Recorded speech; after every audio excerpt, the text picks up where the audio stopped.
E nessa sexta-feira tivemos algumas informações que podem ser muito positivas para o Bitcoin, para as criptomoedas sendo divulgadas. É disso que eu vou falar nesse vídeo. Primeiramente, se você ainda não é inscrito aqui no canal Criptográfico, se inscreva, ative o sininho para receber as notificações, deixa o like para dar aquela força. Se você quer que eu analise alguma moeda, tem alguma dúvida, sugestão, quer conversar comigo alguma coisa, deixa aí nos comentários que eu vou responder todos os comentários, beleza? E no máximo um dia eu vou estar respondendo todo mundo. Bem, pessoal, então vamos lá, vamos falar da situação do Bitcoin, o que está acontecendo hoje, galera. Bitcoin subindo 1,3%, né? Ele está parado naquela mesma região que ele estava lá no dia 17 de março, tá? Quem saiu do mercado no dia 17 de março, fechou o notebook, não olhou mais o mercado e voltou hoje, pelo menos o preço do Bitcoin, vai achar que não aconteceu nada, tá? Porque o mercado está no mesmo preço aí de 3 meses atrás, ele não se move, ele não muda de valor, né? Mas enfim, aconteceu algo hoje que pode ser positivo para o mercado de criptomoedas. Graficamente, pessoal, o que a gente tem aqui, tá? A gente tem duas visões, galera, tem duas visões de mundo aqui, tá? Tem as pessoas que veem aqui uma cunha ou bandeira de alta, tá? E tem as pessoas que veem um padrão de baixa. A bandeira de alta seria um padrão de alta, né? Geralmente ela vai indicar uma continuação do movimento prévio. Se a gente fosse levar em conta essa projeção de bandeira de alta que algumas pessoas estão defendendo aí, a gente teria aí uma projeção para o Bitcoin lá na região dos 44 mil dólares se fosse rompido para cima, tá? Eu particularmente não concordo com essa projeção, acho que para o Bitcoin ir em 44 mil dólares no contexto atual é bem difícil, é uma aposta bem perigosa, mas essa é uma das visões de mercado que existe e ela pode ser considerada válida, tá? Outra visão que existe, que é a que eu abraço mais, é a da bandeira, do ombro cabeça a ombro, tá? Ou do topo duplo aqui nessa região, que estaria projetando o Bitcoin lá na região dos 24 mil dólares, tá? Então, isso aqui seria um padrão de reversão indicando queda para os próximos dias ou semanas, é difícil saber exatamente quando ele vai, mas estaria dizendo que o Bitcoin poderia buscar a região dos 24 mil dólares, tá? Só que assim, a gente não está tendo o Bitcoin se movendo nos últimos tempos, pessoal. Então assim, não tem sinal muito claro de para onde ele vai. E uma das coisas que me faz desacreditar da teoria da alta é que na região dos 30 mil dólares, que é a região que ele bateu ali e fez o topo daquele ombro cabeça a ombro, tem uma resistência extremamente forte. Tá? Que a região dos 30 mil dólares, que já foi suporte em momentos decisivos em 2021 e até em 2022, e se for suporte, ela tende a ser uma resistência forte, tá? Ela tende a impedir que o Bitcoin suba. E então, quem está apostando naquele cenário de que o Bitcoin vai fazer uma bandeira de alta aqui, tem uma barreira muito forte pela frente, tá? Enquanto quem está apostando no cenário do Bitcoin cair para a região dos 24 mil dólares, até a região dos 24 mil dólares aqui, não tem nenhum suporte muito forte. O suporte mais forte, ele está justamente na região dos 24 mil dólares, tá? E se a gente olhar aqui, até no contexto de uma tendência de alta, seria saudável uma correção, tá? A gente traçar uma linha aqui de tendência de alta, a gente vê que ele voltar ali na região dos 24 mil dólares, ele ainda estaria dentro desse movimento de alta, ele não estaria descaracterizando, tá? Então mesmo no cenário de uma tendência de alta, eu acho que faz sentido uma correção. Vai acontecer? Não sei, tá? A gente tem que lembrar que o Bitcoin ele acompanha bolsas americanas, e bolsas americanas acompanham dados macroeconômicos, eventos, né? E hoje, galera, bolsa americana SP500 subiu forte, tá? Subiu quase 1,5%, já estando ali acima dos 4.200, que é aquele nível de suporte e resistência extremamente importante, tá? Mas a gente tem que lembrar que a gente não pode tratar suporte e resistência como um ponto exato, e sim como uma região. A gente consegue ver que essa região entre 4.200 e 4.300 pontos é a região aí que já segurou o SP500 em muitos momentos, tá? Tanto como suporte como resistência, tá? Então, assim, o SP500 está numa região de resistência, ele continua subindo forte. E o que fez os mercados subirem hoje, galera, foram, primeiro, tá, as falas que a gente teve de um dirigente do Banco Central dos Estados Unidos ontem, que disse que já está na hora de parar o aumento de juros, pelo menos por enquanto. E hoje a gente teve aí a divulgação de dados do mercado de trabalho que animaram muito os mercados, tá? A gente teve 3 dados, galera. Ganho médio por hora trabalhada. Ele caiu em maio, galera, caiu, tá? A expectativa, não que caiu, ele cresceu, mas menos do que o esperado. Os economistas estavam esperando um crescimento de 0,4% no ganho médio por hora trabalhada em relação ao mês de maio e cresceu em 0,3%, tá? Isso aqui mostra que pode estar havendo uma desaceleração no mercado de trabalho dos Estados Unidos. Outro dado macroeconômico aí que é controverso, tá? É o relatório de emprego payroll, galera. A projeção do mercado era que fossem criados 180 mil novas vagas e foram criadas no mês de maio 339 mil vagas, galera.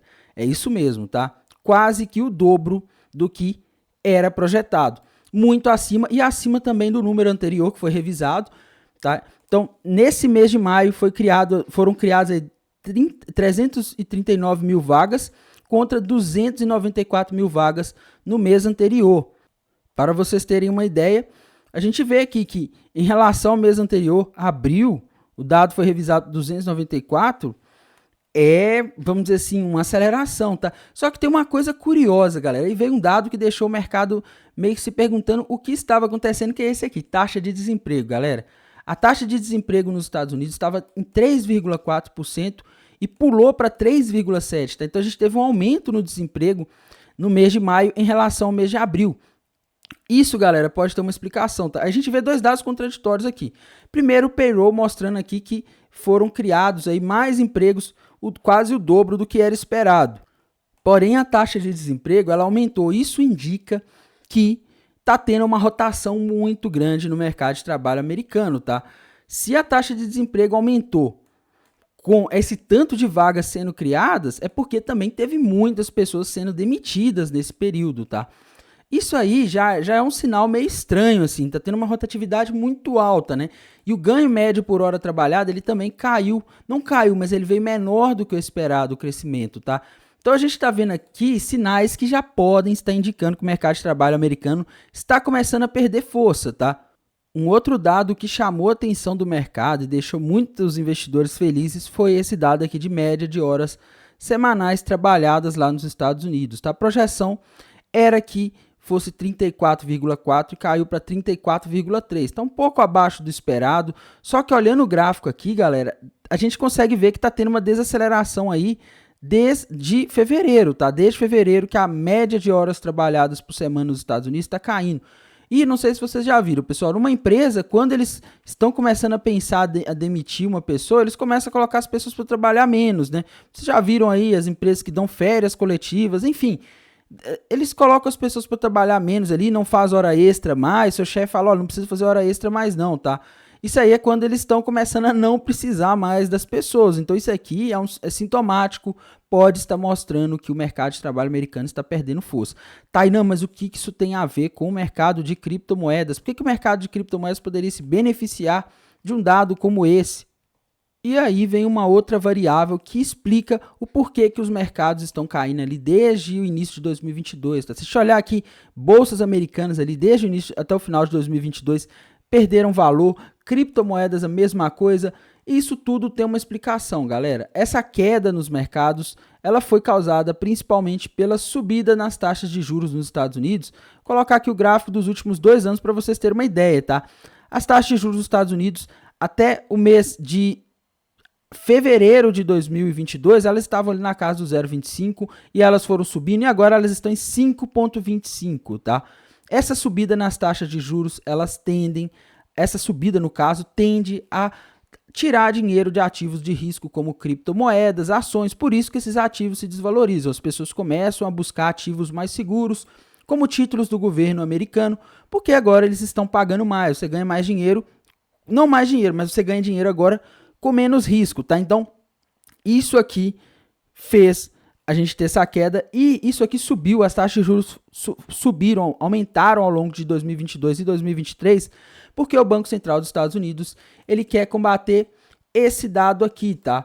A inflação lá nos Estados Unidos. Quando a gente olha aqui o índice de preço ao consumidor lá nos Estados Unidos, a gente vê que a partir de 2020, ele veio subindo. Então, ele estava na casa de 1% ali, 1,5% ali em 2020, e quando a gente olha aqui em 2022, em julho de 2022, ele estava em 9,1%, galera, quase 10% de inflação nos Estados Unidos, tá? Então, vocês veem que a inflação estava alta, o Fed teve que começar a subir os juros rápido para não deixar essa inflação continuar subindo tanto, né? E aí, se eu der um zoom aqui no gráfico dos últimos meses, vocês veem que a inflação lá nos Estados Unidos veio caindo, estava na casa dos 9% e agora está na casa dos 4,9%, tá?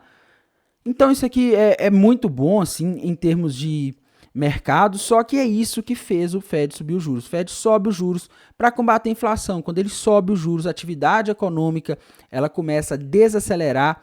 E o mercado de trabalho americano, galera, ele tem um problema, tá? Esses dados do mercado de trabalho aqui estavam sendo muito aguardados pelo mercado, porque embora essa inflação, o índice cheio, tenha caído bastante aí com essa alta de juros nos últimos tempos, tem alguns dados que não estão caindo, tá? Quando a gente olha, por exemplo, no caso aqui, o núcleo da inflação lá nos Estados Unidos, o núcleo do PCI, que é o dado de inflação que o Fed mais olha, ele não caiu tanto não, tá? Se eu der um zoom aqui no gráfico, vocês vão ver que desde 2021, galera, a gente está quase nos mesmos patamares, tá? Por exemplo, um ano atrás aí, né, se eu voltar lá no mês 5 de 2022, ele estava em 4,9, tá? 4,9, o núcleo do índice de preço PCI. Agora ele está em 4,7, tá?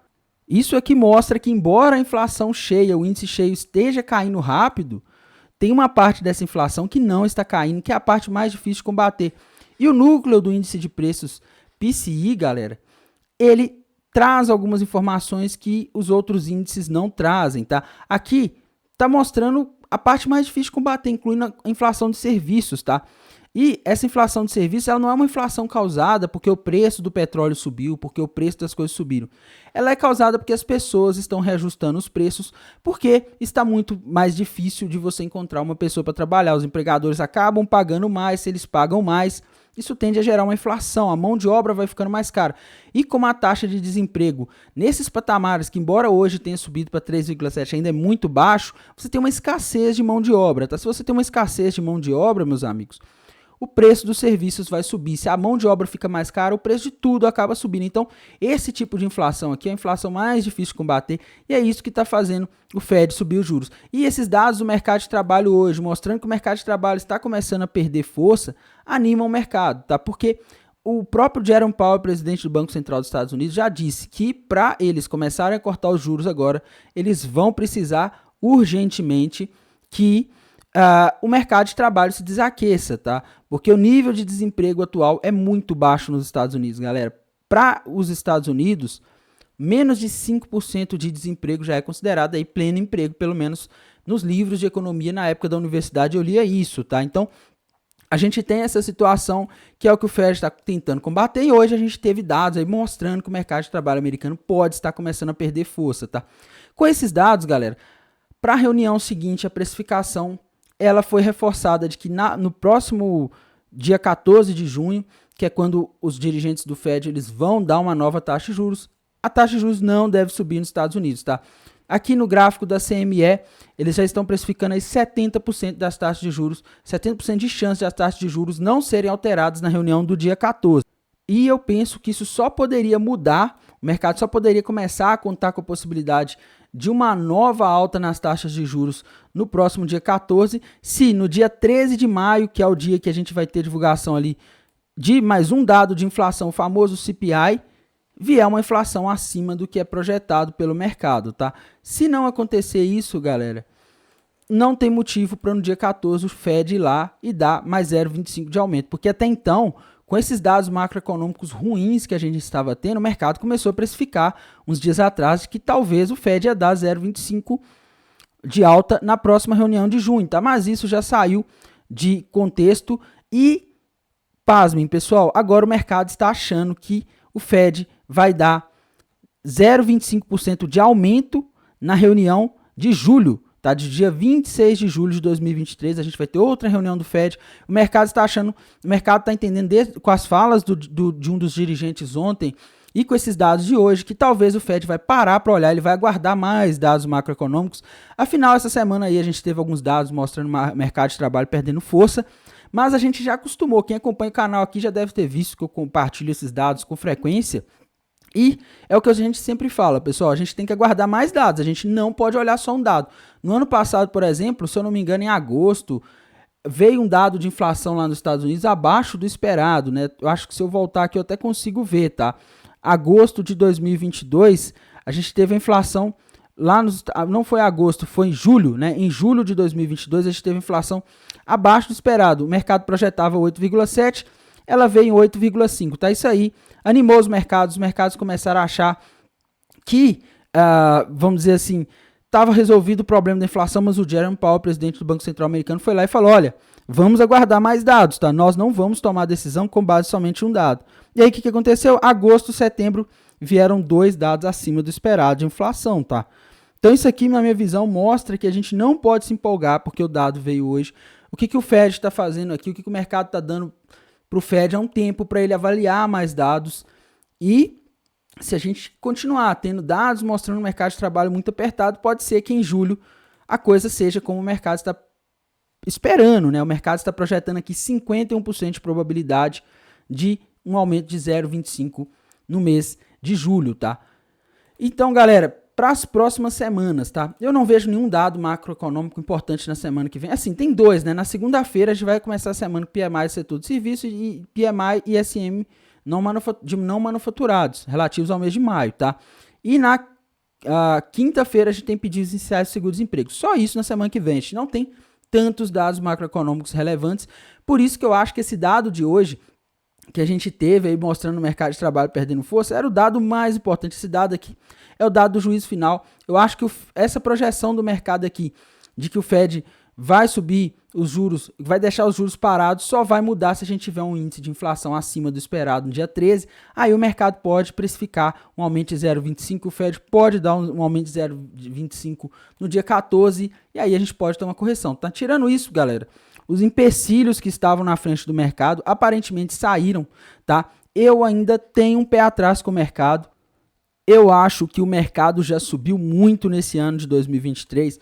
Bitcoin quase 100% de alta. Quando a gente vai para a Bolsa Americanas aí, em torno de 10% de alta acumulado em 2023. DXY caindo aí na maior parte do ano, tá? Então, a gente está tendo essa situação. Eu só tenho minhas dúvidas se isso vai se sustentar por muito tempo, tá? Porque a gente tem que lembrar o seguinte, galera. A gente está no maior nível de taxa de juros desde 2010, tá? Se a gente olhar aqui, ó, a última vez que a gente teve um juros lá nos Estados Unidos acima de 5% foi lá em 2006, tá? Na verdade 2006, 2007 é a última vez que a gente teve os juros tão altos. E as criptomoedas surgiram ali a partir de 2009 num contexto de juros muito baixos e elas nunca sobreviveram num contexto desse de baixa liquidez, de juros muito altos. E o meu receio é o que pode sair disso daí, tá? Eu acho que a gente pode ter muitas surpresas no mercado. É lógico, pessoal, os mercados estão subindo aí no ano de 2023 também, porque os Estados Unidos imprimiram uma quantidade gigantesca de dinheiro em 2020 e isso não está deixando o mercado cair. Nem a inflação não está caindo tão rápido aí quanto eles esperavam, né, conforme eu mostrei para vocês, e nem os mercados, tá? Só que uma hora esses juros podem cobrar os preços, tá? Por isso que eu não sigo muito confiante no mercado. Ah, Tainan, mas e aquelas operações suas, tá? Gente, tô com 3 operações vendidas, 2 estão travadas no lucro, uma eu iniciei na Ethereum em $2.080, então já bateu 2 alvos, meu stop tá no preço de entrada, não tem que preocupar. Outra eu iniciei essa semana no Bitcoin, tá? Tá com stop no preço de entrada também, já bateu um alvo, já realizei lucro em 1/3 ali, então não tem como eu perder. Eu tô mais preocupado com essa operação da Ethereum que eu iniciei anteontem, tá? Porque o mercado com essa subida aí, ele pode acabar buscando stop. E nessa operação da Ethereum, eu ainda não consegui travar porque o mercado não bateu meu alvo 1, tá? Eu iniciei em 1860. Porém, eu vou seguir com ela aberta, eu não sou de ficar mudando a operação depois que ela já está aberta. As outras duas aqui que eu estou, nem tem motivo para mudar, né? Porque elas já estão travadas no lucro. E é isso, galera. Assim que eu tiver mais novidades em relação a operações de trade, eu atualizo vocês, eu trago aqui para vocês, eu aviso, tá? Vocês sabem que eu sempre compartilho aqui na área de comunidades do canal. No mais, galera, se tiverem dúvidas, deixem aí embaixo, comentem embaixo, sugestões, quiserem me perguntar algo, tá? E desejo a todos aí um bom final de semana e bons negócios. Até mais, tchau!